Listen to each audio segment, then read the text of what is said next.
Direktorat Tindak Pidana Umum Barreskrim Polri hari ini mencatatkan pemanggilan terhadap politikus Partai Amanat Nasional Eko Hendro Purnomo alias Eko Patrio.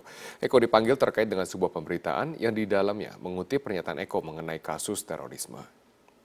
Pemanggilan Eko Patrio dibenarkan oleh Kepala Divisi Humas Polri, Irjen Pol Boy Rafli Amar.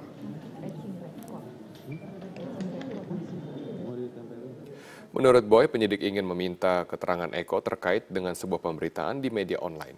Dalam berita tersebut, Eko menyebutkan bahwa penangkapan sejumlah teroris di Bintara Jaya Bekasi adalah pengalihan isu.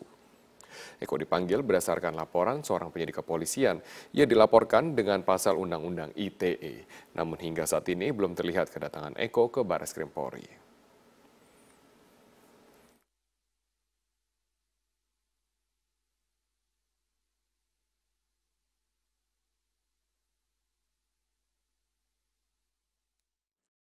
Hasil survei Lembaga Survei Indonesia yang menempatkan pasangan Ahok Jarot di urutan teratas elektabilitas Cagup-Cawagup DKI Jakarta memunculkan pertanyaan, apakah warga Jakarta tidak terlalu terpengaruh dengan kasus dugaan penistaan agama yang tengah dihadapi Ahok?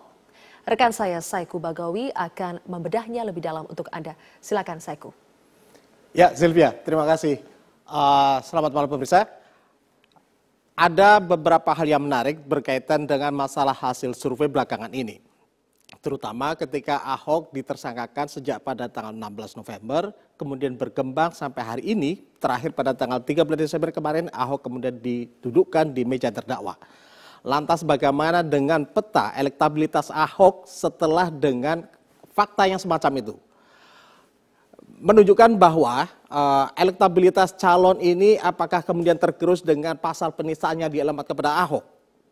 Yang kedua, bagaimana dengan kandidat lainnya yang menjadi pesaing Ahok, yaitu pasangan AHY dan pasangan Anies Baswedan. Misalnya bagaimana memobilisasi atau mengkapitalisasi sehingga katakan bisa mengurus elektabilitas Ahok. Ini memang menjadi pertarungan yang menarik, katakan menjelang sampai Februari 2017 mendatang. Seperti Anda saksikan di layar ini, dari hasil survei Lembaga Survei Indonesia yang baru dirilis pada hari ini, dan ini survei bersifat pada kemampuan untuk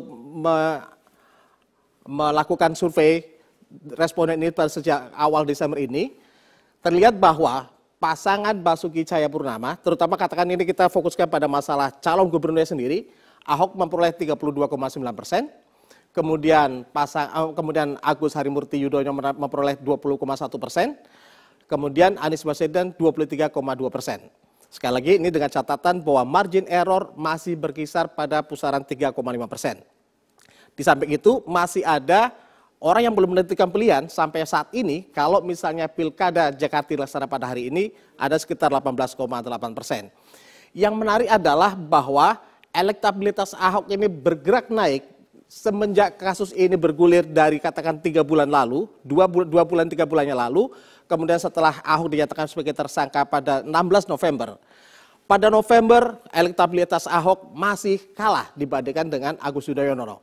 Tapi dalam rentang waktu 1 bulan, ketika euforia masyarakat begitu besar dengan kasus ini, ada beberapa hal yang menarik soal masalah bagaimana elektabilitas ini berkaitan dengan pasal penistaan agama. Kita coba lihat hasil survei dari Lembaga Survei Indonesia. Ucapan Ahok yang menistakan agama, sejauh mana masyarakat percaya? Apakah kemudian Ahok melakukan penistaan agama? Di sini disebutkan bahwa hasil surveinya menyebutkan pada awalnya masyarakat begitu tinggi percaya bahwa Ahok telah melakukan penistaan agama, 62,62%. Kemudian pada bulan Desember malah turun menjadi sekitar 54%. Apakah kemudian bagaimana dengan peta yang tidak, ini juga dilihat bahwa apakah mereka percaya Ahok tidak melakukan penistaan agama, justru malah kemudian mereka yakin Ahok tidak melakukan penistaan agama semakin naik pada bulan Desember 2017, pada 2016 ini. Survei ini bermaksud memang secara proporsional, kredibel, mengambil sampel sekitar 800 responden di Jakarta. Kita lihat pada grafik berikutnya. Di sini, pernahkah Anda menonton video rekaman Ahok yang pernah diunggah oleh katakan Pemprov DKI Jakarta pada tanggal 27 September 2016 lalu? pada awalnya pada bulan November masyarakat cukup rendah, tidak terlalu antusias untuk menyaksikan video yang menjadi heboh, yang kemudian menjadi viral, yang kemudian menjadi perbincangan dan kemudian mengantarkan Ahok ke kursi terdakwa pada tanggal 13 Desember lalu. Di sini terlihat bahwa kemudian masyarakat penasaran dalam tanda petik untuk bisa mengklarifikasi sejauh mana kebenaran dari video itu. Apakah betul-betul video itu Ahok melakukan penistaan atau kemudian ada semacam stigma tertentu. Di sini terlihat bahwa kemudian hasilnya masyarakat telah menyaksikan hasil video yang diunggah oleh Pemprov DKI Jakarta maupun kemudian video yang kemudian sudah dicuplik oleh katakan Buniyani yang kemudian menjadi viral belakangan ini. Kemudian ada lagi soal hasil rekaman video berikutnya, soal masalah apakah kemudian pengadilan, kita lihat berikutnya, masalah Ahok meminta maaf. Apakah kemudian yakin dengan berkali-kali Ahok di Lembang di beberapa kesempatan meminta maaf secara terus terang, baik melalui media maupun media elektronik maupun melalui katakan Twitternya, masyarakat akhirnya lebih banyak memilih bahwa apa yang dilakukan Ahok dengan meminta maaf itu dilakukan secara tulus pada November dibandingkan dengan Desember justru semakin naik. Kemudian pada grafik berikutnya lagi, percaya pengadilan. Ini menarik sekali. Apakah kemudian masyarakat percaya apapun hasil keputusan sidang Ahok nantinya? Apakah kemudian Ahok dihukum bersalah atau tidak bersalah? 79% masyarakat Jakarta khususnya percaya apapun yang akan diputuskan oleh pengadilan. Artinya apa yang akan dilakukan oleh Pengadilan Negeri Jakarta Utara memutus tentang perkara Ahok ini, mereka melihat bahwa Pengadilan Negeri Jakarta akan bersikap fair secara objektif. Ini sangat menarik, Sylvia. Jadi bagaimana kemudian ini bisa menjadi perbincangan, diskursus yang menarik katakan belakangan ini sampai karena kemudian Ahok didudukkan di penjara terdakwa ini. Menerima hasil keputusan pengadilan, bahwa apapun hasilnya Ahok misalnya 71% di sini masyarakat yakin akan percaya apapun hasil pengadilannya. Kemudian hanya ada 6% masyarakat mempertanyakan kalau misalnya Ahok diputus bersalah, apakah kemudian mereka percaya. Yang 14% ini menyebutkan bahwa mereka tidak begitu percaya kalau kemudian Ahok dinyatakan tidak bersalah. Jadi pemirsa, ini menggambarkan apapun hasil survei ini, menggambarkan katakan fenomena Jakarta belakangan ini, terutama di dalam pertarungan pilkada di Jakarta, berkaitan dengan Ahok yang kemudian didudukkan sampai ke kursi terdakwa. Bagaimana kemudian masyarakat bisa memilahkan antara pilkada DKI Jakarta dengan kasus hukum Ahok. Ini juga bisa mencerminkan bagaimana kita sebagai masyarakat Jakarta dan warga Indonesia khususnya bisa menerima secara objektif apapun hasil pengadilan nanti. Demikian, Sylvia. Terima kasih Saiku Bagowi atas pemaparan Anda. Pemirsa, inilah headline news pukul 1 waktu Indonesia Barat. 4.200 lebih rumah warga di Tuban, Jawa Timur masih terendam banjir luapan Sungai Bengawan Solo. Banjir sudah melanda Tuban selama sepekan terakhir. Pantauan tim Metro TV dari atas perbukitan Kapur di sisi utara aliran Bengawan Solo menunjukkan luasnya banjir. Selama sepekan terakhir, banjir akibat luapan Sungai Bengawan Solo masih merendam 34 desa dari 5 kecamatan di Tuban. Ketinggian air mencapai rata-rata 1 hingga 2 meter. 4 desa diantaranya terisolasi dengan 14.500 lebih jiwa terdampak. Namun demikian, hampir sebagian besar warga masih enggan mengungsi. Sejumlah petugas melakukan patroli keliling menggunakan perahu untuk menjaga keamanan dan menawarkan perahu untuk beraktivitas. Badan Penanggulangan Bencana Daerah BPBD Tuban mencatat banjir tahun ini adalah yang terparah dalam 5 tahun terakhir.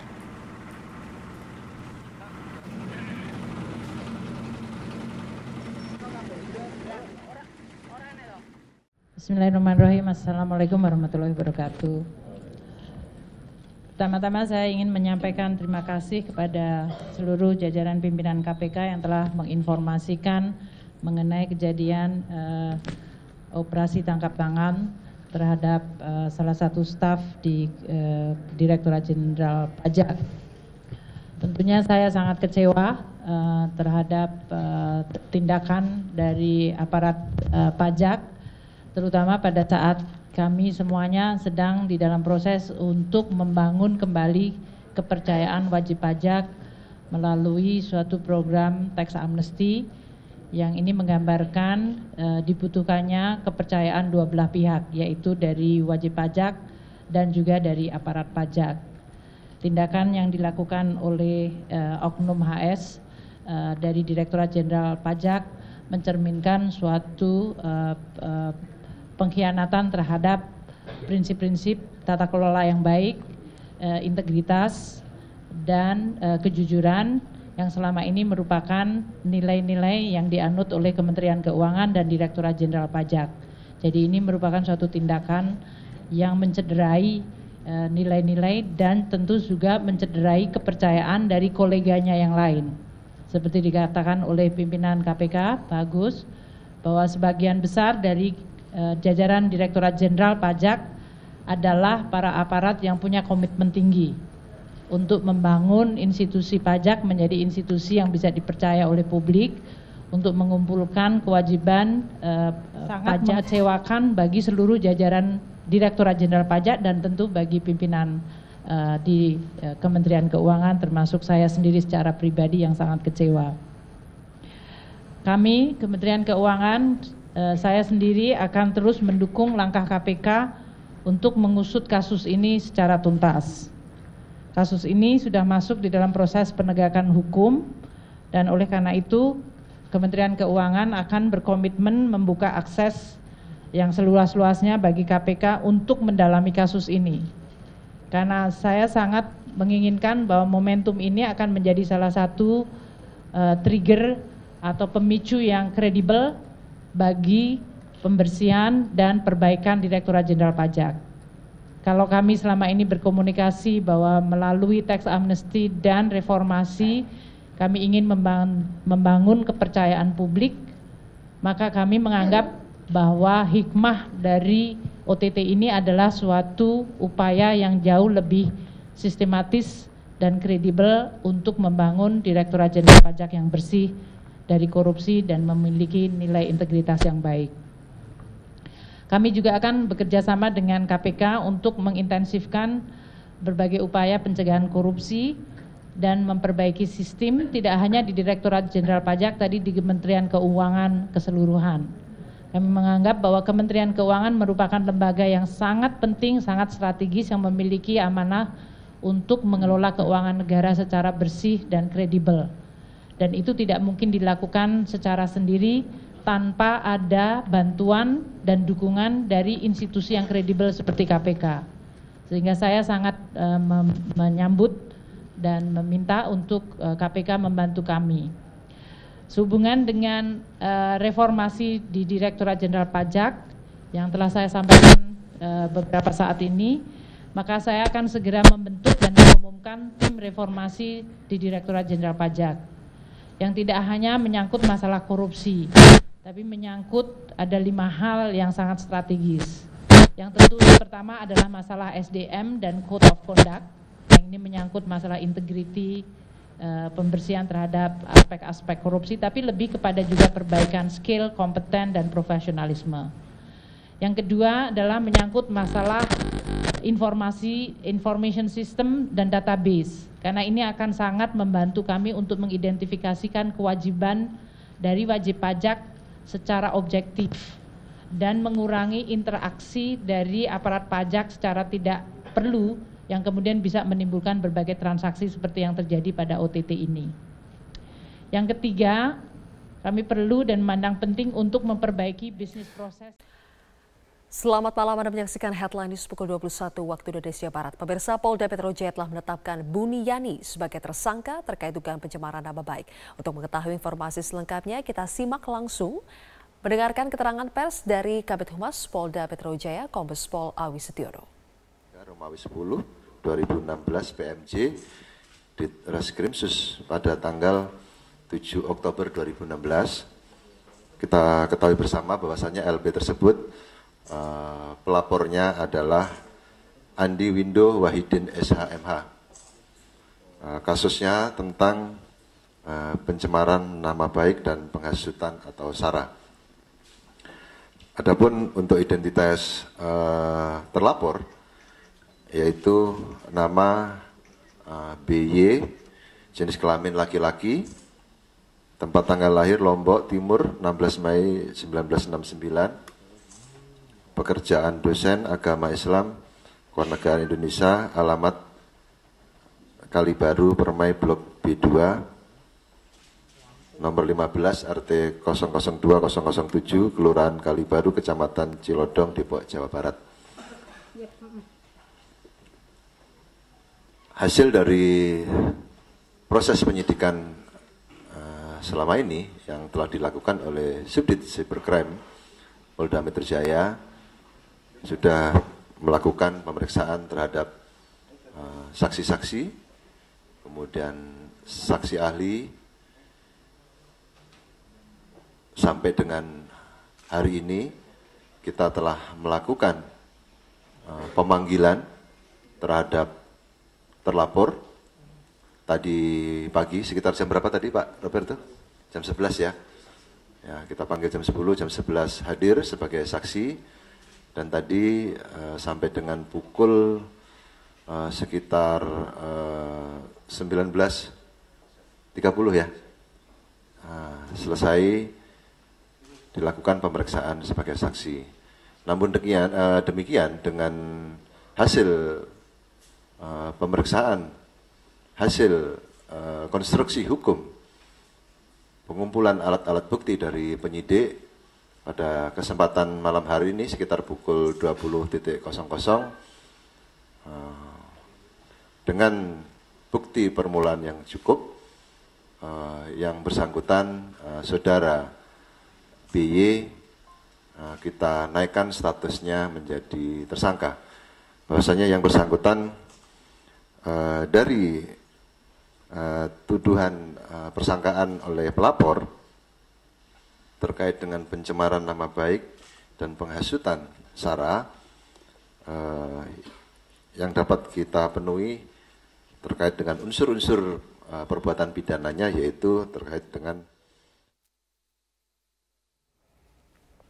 Kita beralih ke informasi. Penyidik Polda Metro Jaya memanggil sejumlah saksi untuk mendalami kasus penghadangan kampanye yang terjadi pada pasangan Cagup dan Cawagup DKI Jakarta, Basuki Cahayapurnama dan Jarod Saiful Hidayat di kawasan Kembangan Utara. Cawagup petahana Jarod Saiful Hidayat menjadi salah satu saksi yang hadir untuk memberikan keterangan. Kita bergabung bersama dengan rekan kami Aftian Siswoyo langsung dari Mapolda Metro Jaya di Jakarta untuk informasi selengkapnya. Aftian, apa saja keterangan yang disampaikan Jarod Saiful Hidayat sebagai saksi kepada penyidik Polda Metro Jaya?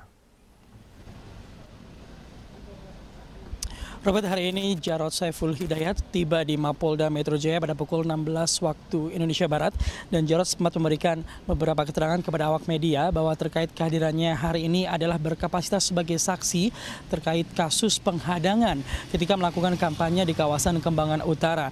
Dan di sini Jarod juga akan memberikan penjelasan serta klarifikasi atas tindak pidana pilkada yang dialami. Kemudian Jarod juga menjelaskan bahwa banyak sekali yang melakukan penghadangan ketika melakukan kampanye di kawasan Kembangan Utara, baik ketika Jarod berada di lapangan ataupun ketika melakukan sholat asar di masjid. Dan dalam minggu ini pihak kepolisian akan menyelesaikan berkas perkara dan diserahkan ke jaksa penuntut umum untuk proses tindak lanjut. Dan selain Jarod, hari ini juga dihadirkan 11 orang saksi lainnya untuk memberikan keterangan. Dan hingga saat ini memang pihak kepolisian masih belum menetapkan tersangka dalam kasus penghadangan yang dilakukan oleh salah satu warga berinisial NS yang disebut sebagai komandan lapangan.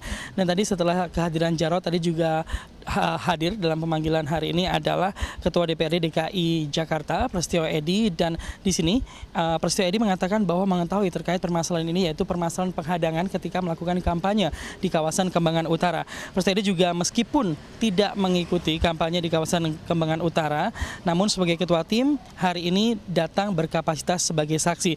Dan Prasetyo Edy juga menjelaskan bahwa ada beberapa bukti yang dibawa, termasuk yaitu bukti video dan juga beberapa bukti foto.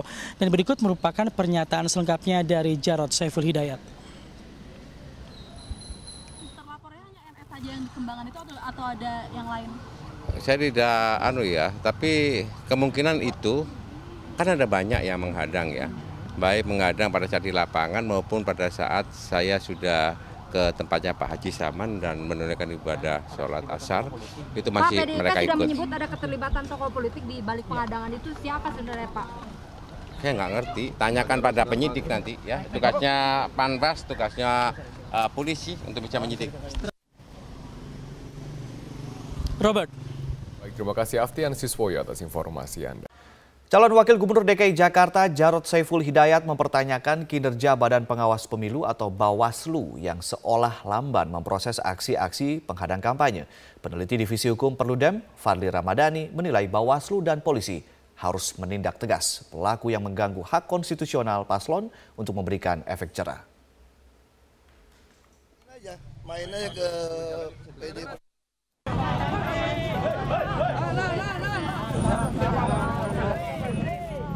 Kegiatan kampanye pasangan calon kepala daerah DKI Jakarta, Basuki Cahayapurnama dan Jarod Saiful Hidayat sempat berulang kali mendapatkan gangguan dari sekelompok massa.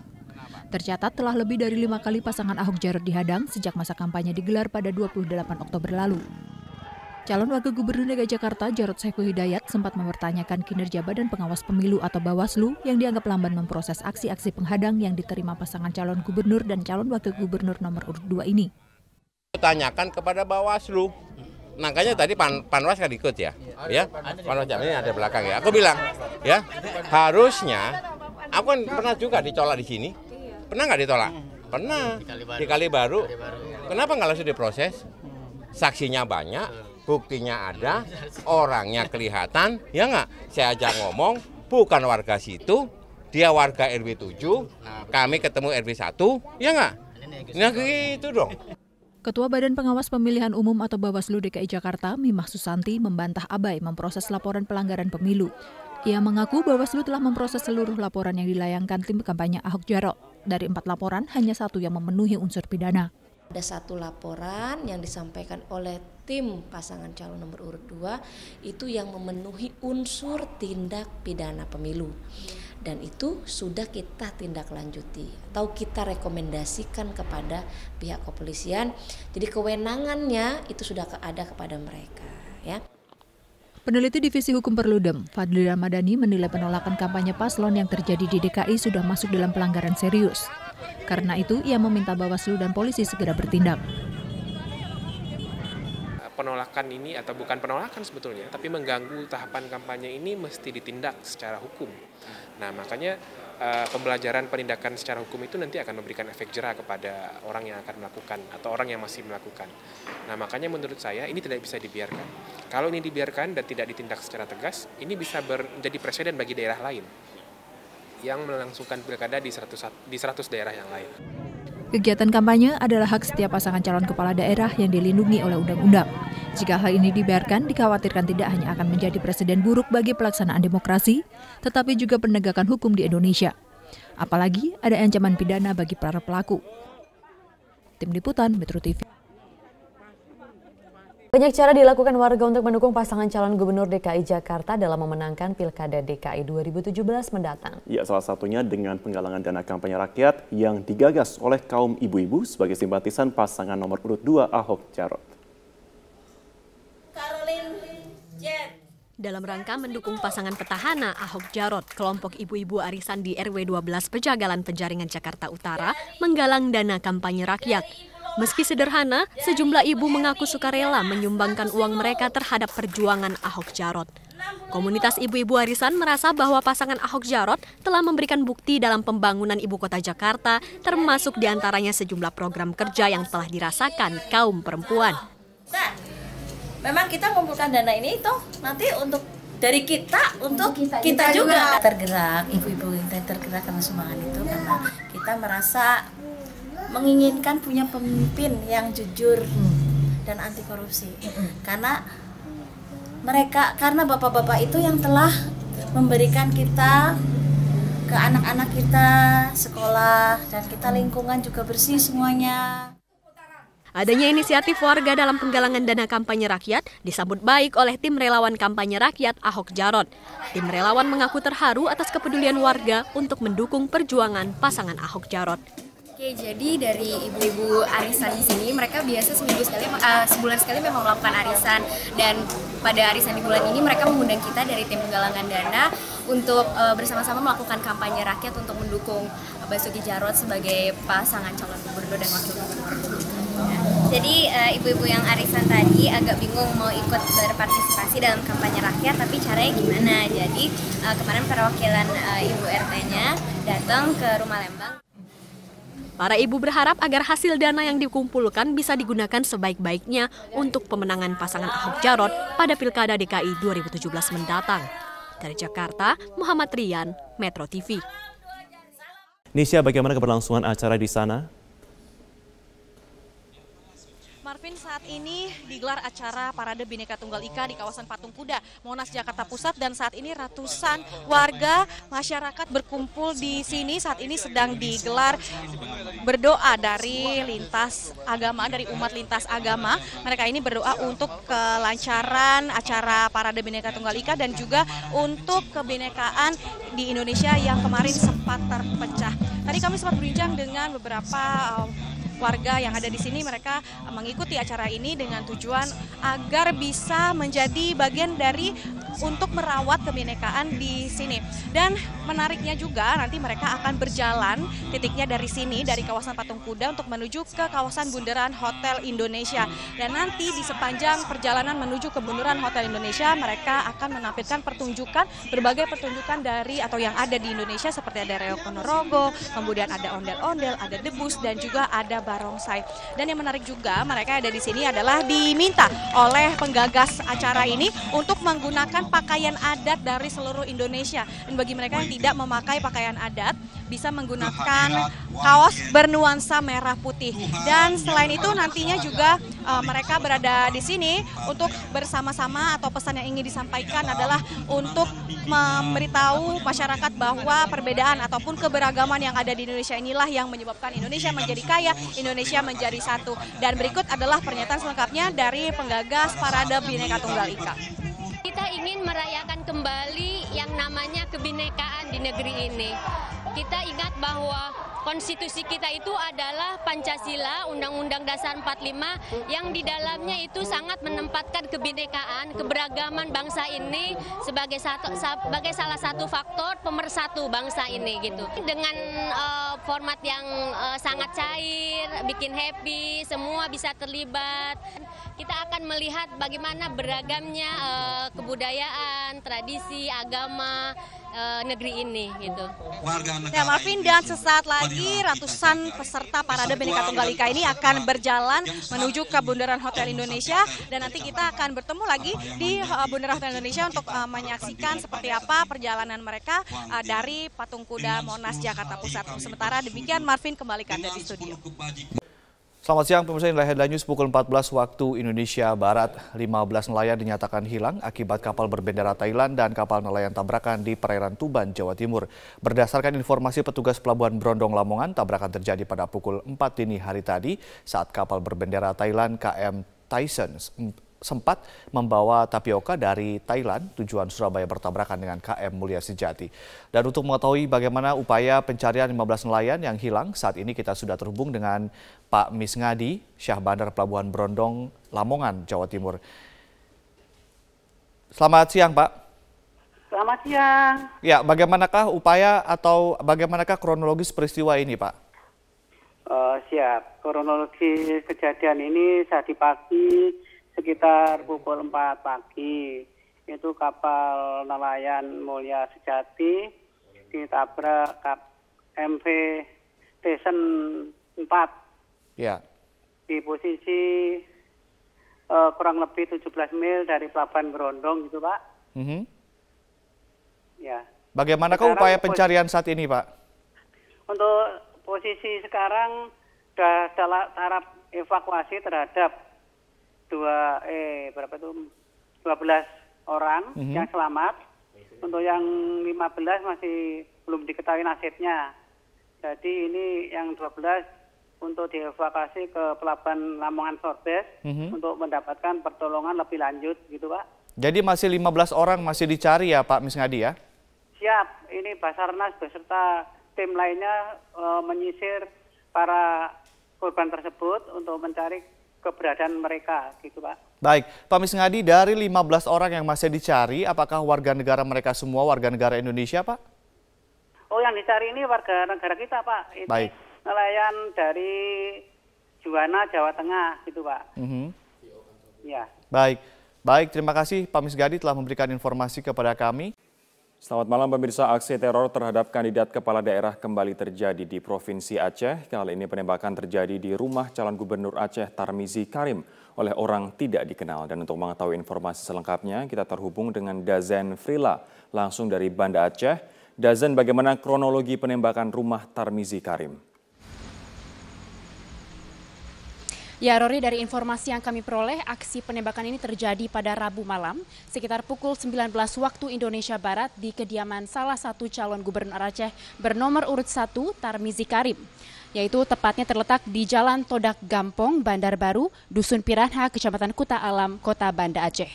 Tidak ada korban jiwa dalam peristiwa ini dan menurut keterangan saksi mata, yaitu Fahri, anak dari Tarmizi Karim sendiri, mendengar suara letusan setelah sempat melihat seorang sosok yang melintas di luar pagar kediamannya dengan menggunakan 1 unit sepeda motor.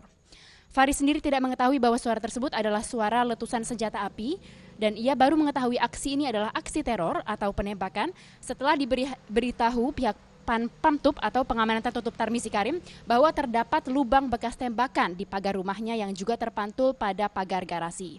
Sementara selongsong peluru juga telah ditemukan di dalam areal rumah dan insiden ini terjadi ketika Tarmizi dan keluarga sedang dalam perjalanan dari Kabupaten Aceh Timur menuju Kota Banda Aceh. Hingga saat ini pihak kepolisian belum dapat mengungkap motif ataupun pelaku di balik penembakan ini dan saat ini masih melakukan pemeriksaan karena pihak Tarmizi Karim sendiri baru menyampaikan laporan kasus ini pada sore hari tadi, Rory. Sementara olah TKP akan segera dilakukan dalam waktu dekat. Dan menanggapi insiden ini, Tarmizi Karim sendiri yang maju dalam Pilgub Aceh melalui jalur independen mengatakan aksi penembakan ini merupakan bentuk teror yang telah mengganggu kedamaian pilkada, namun pihaknya tetap menghimbau kepada seluruh tim sukses dan para pendukung untuk tetap tenang dan tidak terprovokasi oleh kejadian ini. Berikut kita dengarkan salah satu petikan wawancara kami dengan calon gubernur Aceh Tarmizi Karim. Sebetulnya seperti tadi kita sudah kumpul juga dengan tim kita, tim sukses di dalam pilkada ini. Saya memintakan kepada mereka agar sabar tenang oleh karena ini sudah ditangani oleh polisi dengan bagus sekali sejak awal tadi pagi. Dan sebetulnya ini kan bertentangan dengan semangat pilkada damai. Itu yang baru seminggu yang lalu kita sudah kumpul di Mapolda di bawah koordinasi Bakapolda dan pengarahan Bapak Gubernur. Yang semangat kita kan spirit kedamaian ini. Tapi kalau ada kejadian-kejadian seperti ini, maka itu akan bertolak belakang sekali dengan semangat pilkada yang damai, aman, sejahtera. Untuk sementara demikian yang dapat kami sampaikan dari Banda Aceh. Kembali ke Anda, Rory, di studio. Pemirsa, kita bergabung dengan Stella Now dari Istana Merdeka. Stella, ini adalah pertemuan yang kedua antara kedua tokoh dalam sebulan terakhir ini. Sebenarnya apa yang ingin disampaikan oleh kedua tokoh ini yang pernah menjadi rival dalam Pilpres 2014 lalu?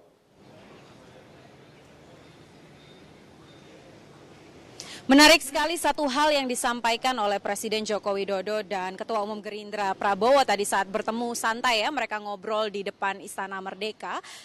Satu hal yang ingin ditekankan adalah bagaimana dalam menjaga perdamaian dan juga kesatuan NKRI ini itu tidak hanya saja Presiden yang bisa berperan, tetapi juga semua tokoh bangsa juga bisa ikut turut memerankan peran penting untuk menekankan kepada masyarakat Indonesia bahwa NKRI adalah harga mati.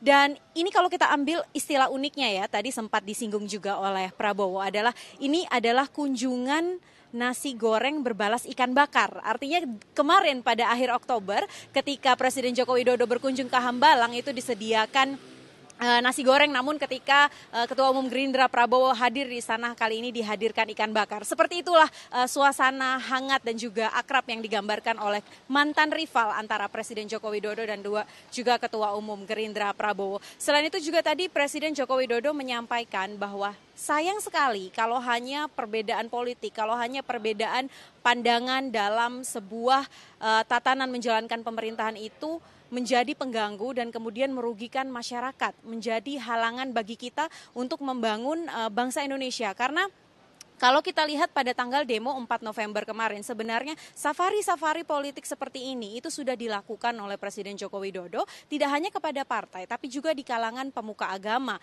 dan juga banyak diskusi-diskusi yang juga sudah dilakukan oleh Presiden Joko Widodo. Namun menarik kita ikuti langsung bagaimana pernyataan Presiden ini untuk menekankan bahwa NKRI adalah harga mati. Berikut pernyataan Presiden Joko Widodo. Dan saya dengan Pak Prabowo juga berkomitmen untuk bersama-sama menjaga Indonesia yang majemuk ini. Jangan kita tidak menginginkan kita terpecah belah gara-gara perbedaan politik. Tidak. Karena sangat mahal harganya bagi negara kesatuan Republik Indonesia. Selain itu, Prita, kami juga menanyakan kepada Ketua Umum Gerindra Prabowo, apakah memang masih perlu jika masyarakat yang tidak setuju dengan pengurusan atau proses hukum Gubernur DKI Basuki Cahayapurnama ini turun ke jalan lagi. Karena banyak sekali informasi yang berkembang di sosial media, itu tanggal 25 November akan ada aksi susulan. Di sini Prabowo menekankan sebagai salah satunya juga tokoh bangsa adalah kita harus mempercayakan proses hukum yang sudah berjalan. Karena memang sejak sebelum tanggal 4 November sebenarnya proses hukum terhadap Basuki Cahayapurnama itu sudah dilakukan oleh pihak kepolisian. Jadi ketika kemarin sudah digelar perkaranya, sudah jelas status hukumnya, tentunya kita harus menunggu lebih lanjut apakah kepolisian akan bekerja secara profesional atau tidak, itu yang harus diawasi. Sehingga tidak perlu lagi ada aksi turun ke jalan yang kemudian berujung gaduh ataupun ricuh. Seperti apa pernyataannya, kita ikuti langsung pernyataan Ketua Umum Gerindra Prabowo. Tidak akan malu-malu dan segan, saya akan selalu menganjurkan kesejukan. Jadi bukan menghadapi 25, Pak. Setiap saat saya akan menganjurkan selalu untuk kita tidak usah gaduh, jangan gontok-gontokan, jangan tegang. Kesimpulan yang disampaikan oleh pertemuan Presiden Joko Widodo dan Ketua Umum Gerindra Prabowo hari ini adalah satu, Prita. Artinya negara kita adalah negara demokrasi. Siapapun yang turun ke jalan, siapapun yang menyuarakan pendapatnya harus dihormati, tetapi tetap yang harus dijalankan untuk menyelesaikan semua permasalahan ini adalah hukum. Prita.